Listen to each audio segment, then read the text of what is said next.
Pada pertemuan kelima ini kita bahas tentang distribusi teoritis variabel acak diskrit ya.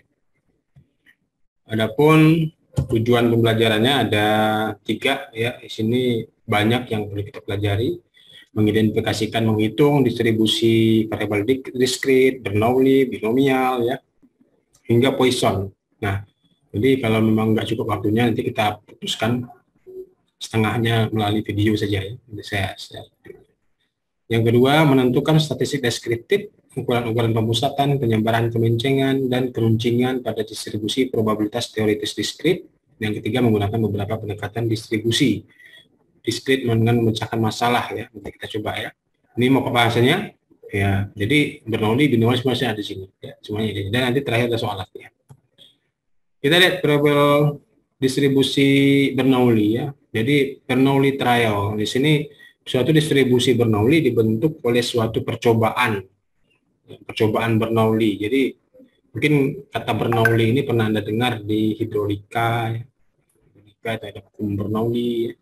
Ini dia melakukan percobaan dengan Bernoulli trial. Sering melakukan Bernoulli trial, sebuah percobaan harus memenuhi syarat yang pertama, outcome-nya itu hanya ada 2, yaitu bisa sukses atau gagal. Jadi dalam satu percobaan, Bernoulli berpendapat bahwa outcome-nya itu ada 2 syaratnya. Bisa percobaan itu sukses, bisa percobaan itu gagal.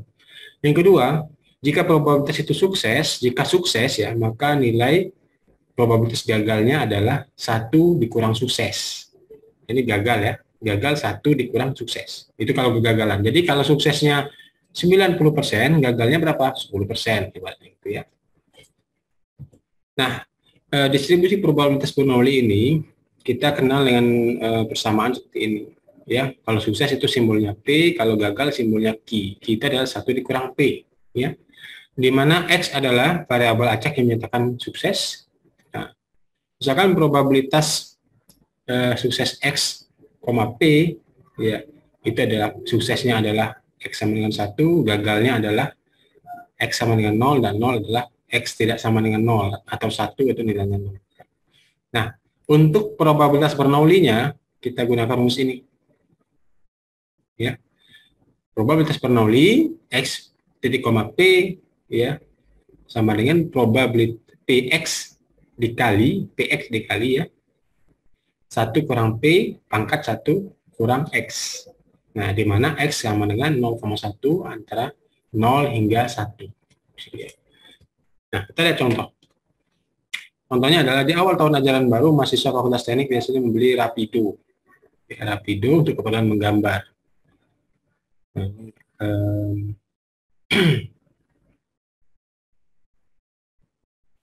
Di koperasi tersedia 2 jenis Rapido. Ya, yang tintanya dapat diisi ulang, yang pertama. Yang kedua, tintanya harus diganti bersama ketriknya. Rapido yang kedua. Data yang selama ini menunjukkan bahwa 30% mahasiswa itu membeli Rapido yang tintanya dapat diisi ulang. 30% mahasiswa membelinya yang dapat diisi ulang. Ya. Jika variabel acak X menyatakan mahasiswa yang membeli Rapido yang tintanya dapat diisi ulang, maka dapat dibentuk distribusi probabilitasnya sebagai berikut. Ya. Jadi dari informasi ini ada jenis Rapido yang pertama diisi ulang, yang satu diganti dengan ketrik, yaitu Rapido yang kedua ya. Nah, 30% dari data yang ada di Fakultas Teknik, mahasiswa itu beli Rapidonya yang diisi ulang. Nah, kita ingin tentukan distribusi probabilitas. Jadi dari sini kita ketahui, ya, probabilitas itu tentu antara 0 hingga 1 ya, sini. Maka probabilitas 1, Px sama dengan 1, itu adalah pilihan pertama adalah 30%. Yang beli Rapido yang tintanya diisi ulang. Pilihan kedua, ya, itu 1 kurang 0,3, 0,7. Ya, 0,7 yang membeli dengan ketiknya langsung diganti. Nah, jadi probabilitas X tidak sama dengan 0 atau 1, ini ketentuan yang kedua, ini syarat yang Bernoulli yang ketiga tadi ya, adalah 0. Nah, maka fungsi probabilitasnya adalah, fungsi probabilitas Bernoulli ini kita bisa cari dengan satu parameter, yaitu yang membelikan pilihan pertama yang ditanya tadi ya, berapa probabilitasnya ketika dia membeli dengan 30% mahasiswa yang membeli Rapido yang tintanya diisi ulang ini. Nah, maka probabilitas 0,3 ini ya, sebagaimana tadi, X sama dengan 1 itu 0,3, 0,7 itu X sama dengan 0, ya. Untuk 0 itu yang tadi syarat Bernoulli yang ketiga. Rumusnya adalah, ya, di sini kita ketahui, ya, di sini yang diisi ulangan ini ditanyakan 0,3 P-nya ini, ya. P-nya, probabilitas suksesnya ini 0,3. 1 dikurang 0,3 tadi adalah 0,7 kan? Nah, X-nya di atas ini, X-nya tetap di atas, ya. Nah, ini kita ketahui batas X ini adalah 0 hingga 1. 0 hingga 1. Nah, untuk itu, bentuk ini bisa kita cari. Nah, probabilitasnya bisa cari. Jadi kita masukkan aja angka 0,1 di sini. 0,3 pangkat 0,1, 0,7 pangkat 1 kurang 0,1. Nah, dikalkulatorkan aja. Maka muncullah probabilitas, distribusi probabilitas Bernoulli dari mahasiswa, 30% mahasiswa yang mengambil rapido dengan tinta isi ulang tadi, kemungkinan. Nah, kemungkinannya itu berdasarkan trial and error, berapa berapa persen dari kemungkinan pemilihan dari rapido yang satu lagi terhadap rapido yang tinta tetriknya diganti. Nah, ini contoh kasus saja ya. Jadi banyak contoh-contoh lain yang mungkin lebih mengena di seri sipil, misalkan dari pilihan kita suatu perencanaan, kita mengambil dua opsi. Opsi misalkan dibangun dengan gedung infrastrukturnya dibangun dengan tipe A, yang kedua dengan tipe B, ya. Nah, ternyata berapa probabilitas Bernoulli tipe A ini sukses. Nah, berapa probabilitas Bernoulli tipe B ini sukses. Nah, misalnya kita tentukan itu. Jadi kita bisa menentukan kesuksesan probabilitas, ya, itu dari trial and error dari distribusi Bernoulli. Nah, ya. Nah, kita lihat bagaimana perbandingannya dengan distribusi yang lain nanti, ya. Nah, untuk Bernoulli ini, ya, kita bisa tentukan juga nilai harapan, ya, sebagaimana tadi. Jadi nilai harapan Bernoulli, nilai harapannya kemarin sudah saya ajari ya di video, ya, nilai harapannya. Nah, ditontonlah video itu, ya. Ini nilai harapan, ini varian, ya, P dikali Q, P dikali 1 kurang P, ya. Nah, kemencengannya rumusnya ini. Nah, ini untuk keruncingan kurtosis. Tinggal masukkan aja. Kalau nilai P-nya sudah ada, tinggal input aja di sini. Input P-nya di sini kurang 2, nah dapat nilai skewness-nya. Jadi untuk keruncingannya tinggal masuk aja P dengan Q-nya. Yang penting kita di sini kuncinya adalah menentukan berapa P, berapa Q dari kasus yang diberikan. Ya. Atau kalau dalam realitanya di kehidupan kita sehari-hari, dari historinya, histori data. Nah, kita untuk memprediksi ini yang perlu dicatat, ya. Dalam memprediksi itu yang perlu kita utamakan ada data sebelumnya. Ini yang penting. Kalau tidak ada data sebelumnya, kita tidak bisa memprediksi ke depan. Jadi manusia ini memprediksinya berdasarkan sejarah. Nah, dari sejarah sebelumnya bagaimana? Oh, ternyata ke depan begini loh. Seperti orang memprediksi bencana. Besok terjadi banjir. Dari mana orang tahu banjir? Karena dari sejarah. Ya. Oh, ternyata setiap 2 tahun sekali banjir terus nih daerah sini, maka 2 tahun ke depan pasti banjir. Nah, gitu prediksi. Nah, gitulah prediksi kira-kira, ya. Nah, distribusi binomial yang kedua. Untuk Bernoulli ada yang ingin tanyakan? Boleh. Kalau tanyakan langsung tanyakan raise hand, ya. Raise hand aja biar saya tahu yang bertanya. Nah, binomial, ya, yang kedua tipe binomial, kita sudah meninggalkan yang Bernoulli tadi, ya. Mudah-mudahan itu masih diingat, ya, nanti dicatat saja yang penting-penting, ya. Salah satu distribusi probabilitas diskrit yang paling sering digunakan dalam analisis statistik modern adalah quality control. Ini paling sering binomial ini. Ini biasanya digunakan oleh teknik mesin paling banyak ini. Nah, namun tidak juga menutup kemungkinan teknik sipil juga menggunakan. Karena kebanyakan teknik sipil ini juga bekerja di bukan hanya di konstruksi, tapi juga kadang bekerja di pabrik, ya. Banyak sekali. Jadi quality control ini sangat penting, ya. Nah, eksperimen binomial ini ada beberapa yang perlu kita ketahui. Ini eksperimennya merupakan eksperimen berkali-kali dari percobaan Bernoulli. Jadi kalau Bernoulli itu cuma sekali, binomial ini berkali-kalinya Bernoulli, ya, berkali-kali, ya. Jadi sehingga harus memiliki kondisi sebagai berikut. Satu, misalkan ini jumlah percobaan dari n itu jumlah percobaan, ya, adalah konstanta yang telah ditentukan sebelumnya. Jadi n ini ditentukan sebelum eksperimen dimulai. Berapa n-nya? Berapa kali kita ingin bercoba, ya? Yang kedua, setiap pengulangan eksperimen itu disebut dengan trial. Setiap pengulangan disebut dengan trial. Hanya dapat menghasilkan satu atau dua keluaran yang mungkin, yaitu sukses atau gagal, sama dengan Bernoulli tadi, ya kan? Nah, kalau sukses itu P, kalau gagal itu Q, ya kan? Sama ya. Yang keempat, setiap percobaan saling bebas secara statistik. Setiap percobaan saling bebas. Ini kata saling bebas. Setiap percobaan tidak ada mempengaruhi percobaan yang lain, ya.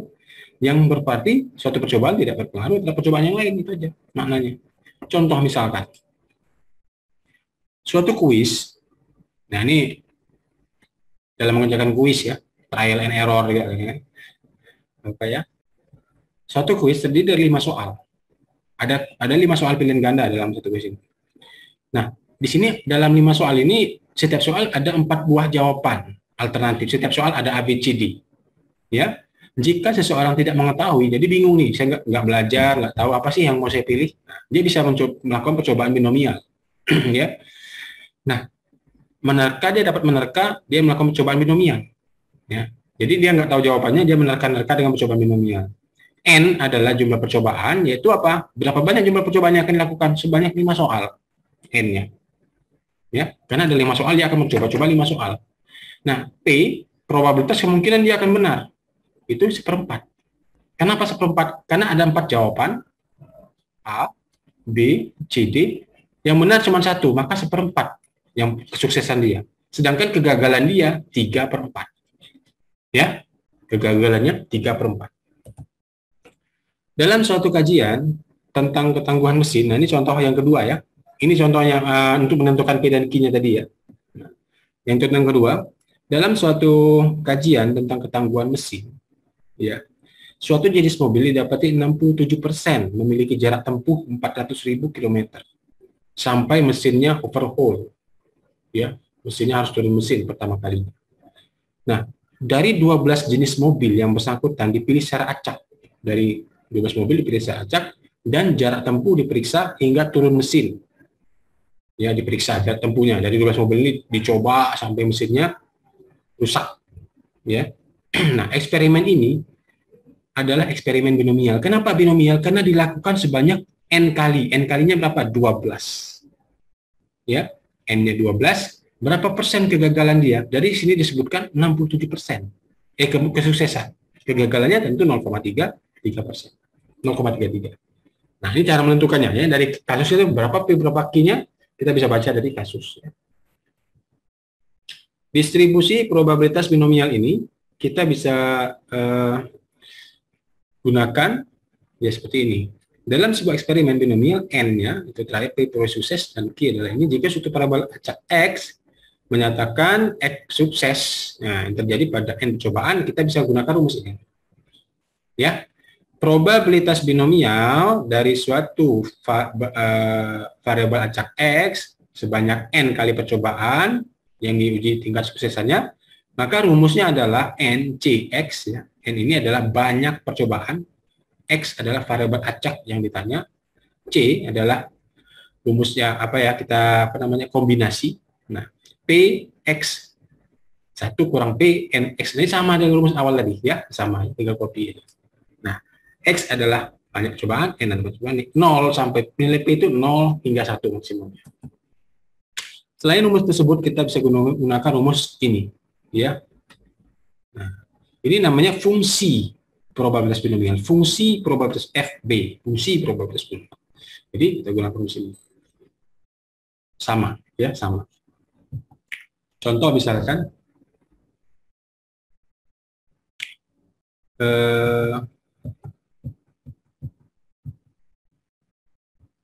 nah, ini sebenarnya apa namanya? Soalnya saya tulis di papan tulis ini ya, tapi kita lewati saja ya. Oke. Untuk distribusi probabilitas binomial ini ya, kita bisa gunakan rumus seperti ini. Berbeda dengan Bernoulli tadi ya. Sini untuk min-nya itu N, ada N-nya karena dia berkali-kali dari Bernoulli N kali P. Kalau Bernoulli hanya P tadi ya. Variannya adalah N dikali P dikali Q. Kemencengannya adalah ini. Cukup masukkan ke sini aja, keruncingannya adalah ini. Oke. Nah, baik. Ada yang ingin bertanya boleh sebelum kita masuk contoh nih. Kita contoh dulu lah ya. Contoh dulu ya, biar lebih mudah ya. Pada contoh 52, nah contoh 52 tadi, yang mobil tadi ya, mobil yang 12 tadi, dengan yang dicoba sampai overhaul tadi. Jadi dalam contoh 52, kajian satu dilakukan percobaan N12, 67% mobilnya sampai overhaul 400 km jalannya ya. Dengan Q 0,33 ya, Q itu adalah P kurang 1 kurang P. Maka minnya berapa? Cukup dikali aja, 12 dikali P. Ya. Variannya berapa? N 12, P 0,7, Q 0,3 dikalikan dapat seperti ini variannya. Berapa kemencengannya? Masukkan aja rumusnya. Tinggal masukin aja satu kemencengannya. Berapa kuncingannya? Kuncingannya 2. Ya. Distribusi binomial negatif. Nah, ini yang sebelum masuk binomial negatif ada yang ingin tanyakan, boleh silakan. Ingin bertanya, Pak? Ya. Tadi kan Bapak menyebutkan bahwa binomial itu berkali-kalinya Bernoulli ya, Pak ya? Iya, benar. Jadi yang membedakan hanya N-nya saja atau rumusnya juga berbeda sih, Pak? Sebenarnya, Pak. Nah, ya bagus. Itu yang membedakan hanya N, ada tambahan N saja. Jadi karena dia berkali-kali, kalau Bernoulli hanya satu kali, kita lihat perbedaannya di sini ya. Nah ini rumus ini.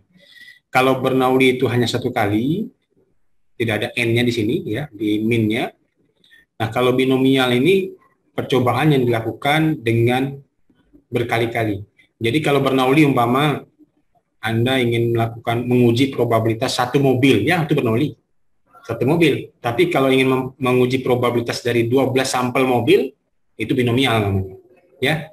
Binomial itu bedanya cuma ditambahkan aja rumus di depan rumus P tadi apa ini. Nah, di min-nya ini bedanya cuma ini, cuma ditambahkan N sini. Sini juga tambahkan N. Itu aja bedanya. Ya. Aja bedanya. Dia ini artinya apa? Binomial ini kumpulan dari beberapa percobaan Bernoulli. Ya. Bernoulli. Nah, bagus ya pertanyaannya ya, udah di. Baik, Pak. Terima kasih, Pak. Ya, oke. Ada yang lain? Nah, nanti ini biasanya kalau di akhir ini ada latihan, nanti latihannya dikerjakan juga ya. Gangguan ini juga kali ya. Oke, ini kita masuk yang negatif ya, binomial negatif. Baik. Nah, binomial ini ada yang binomial negatif ya.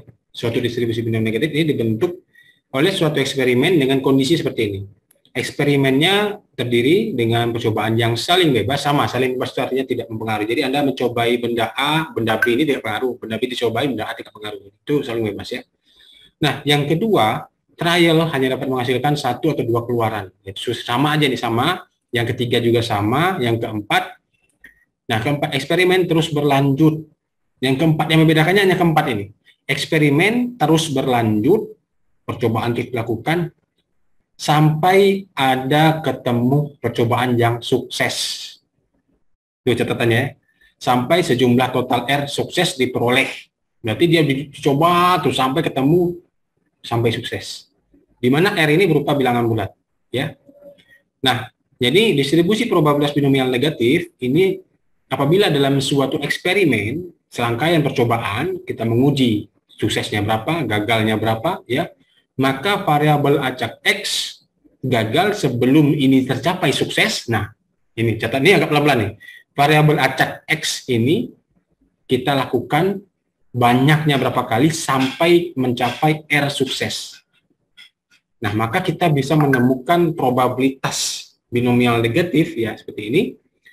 Binomial negatif, probability negatif binomial dari suatu variabel acak X ya sampai mencapai R sukses dari suatu kesuksesan. Maka ini rumusnya ini. Nah, ada ini X tambah R kurang 1, R kurang 1 ini kombinasi ya. Ini PR ini sama rumusnya, cuma bedanya ini nggak ada 1 kurang X, tapi X saja.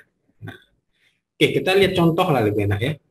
Nah, jadi jumlah percobaan yang harus dilakukan berapa kali? Sebanyak X. Nah, ingat ya, ini apa bedanya nih? Percobaan itu dilakukan berapa kali? Kalau tadi cuma N saja. Kalau ini enggak, berapa kali X tambah L? X ini apa? X ini banyaknya percobaan yang gagal, R yang sukses. Berarti misalkan percobaan yang gagal 10, sukses 1, berarti percobaannya berapa kali? 11. Ya kan? Kita lakukan percobaan 5 kali gagal, 1 sukses. Berarti 6 kali percobaan kita. Ya. Fungsi distribusi kumulatif dan distribusi ini kita rumuskan dengan ini. Sama. Ya, sama. Oke. Contoh, nah kita langsung contoh aja lah, biar mudah memahami kalau ada contoh. Di sebuah balai pemeriksaan kir truk alat berat, catatan yang ada selama ini menunjukkan bahwa sekitar 45% kendaraan angkut berat yang diperiksa memenuhi syarat. 45% memenuhi syarat. Ya, diperiksa memenuhi syarat. Banyaknya angkutan berat harus diperiksa agar diperoleh probabilitasnya 0,95 bahwa 3 truk memenuhi persyaratan kelayakan dapat ditentukan. Nah, gini. Ya. Jadi catatan ini selama catatan dari pemeriksaan balai KIR angkutan berat 45% memenuhi syarat. Jadi kita disuruh tuntut berapa kemungkinan kita mencapai probabilitasnya 0,9. Ya. 3 truk memenuhi syarat. Nah, jadi kita ingin mencari 3 truk ini memenuhi syarat. Sampai kita mencapai 3 truk ini berapa percobaan kita lakukan, ya. Nah, yang 0,95. Nah, dalam hal ini yang 45% itu adalah kegagalan kemungkinan kesuksesan kita. Karena dari sejarah itu 45% yang layak kendaraan angkutan berat ini. Nah, R-nya berapa kali? 3 truk yang akan kita cari tingkat kelayakannya. Ya.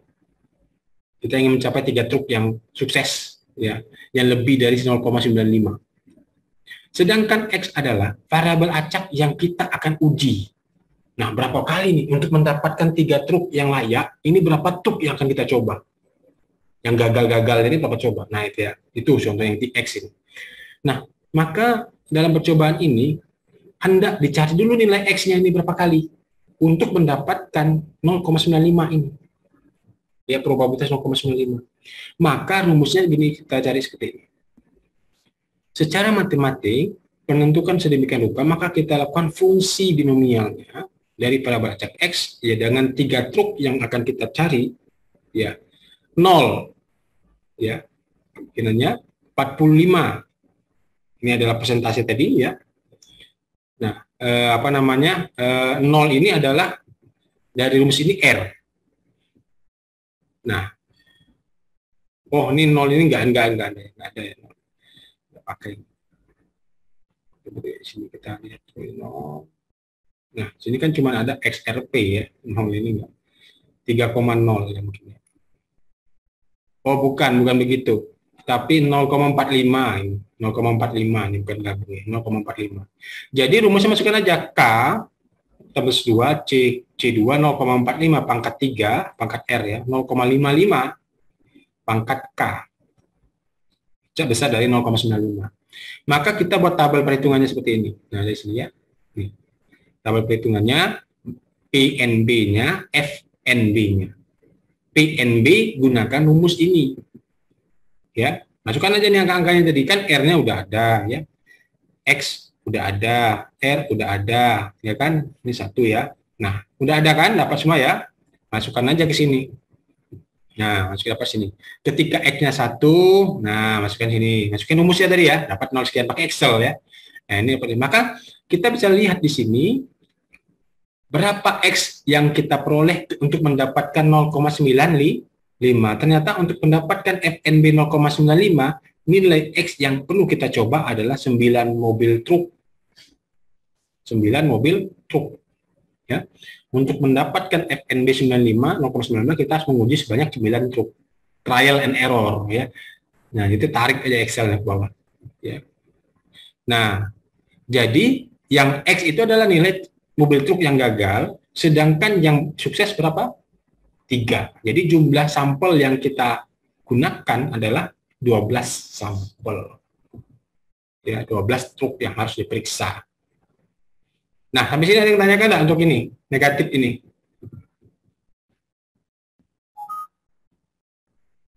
Oke, silakan. Untuk truk negatif ini, ada yang ingin tanyakan? Paham, ya? Kalau nggak ada pertanyaan, paham. Ini waktu kita 0, tinggal 8 menit. Sebelum saya tutup, ini masih banyak ya, tinggal 10 slide lagi. Oke, saya cepatin aja ya.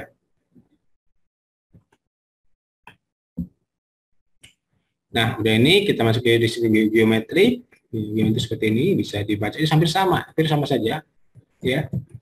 Nah, udah terakhir.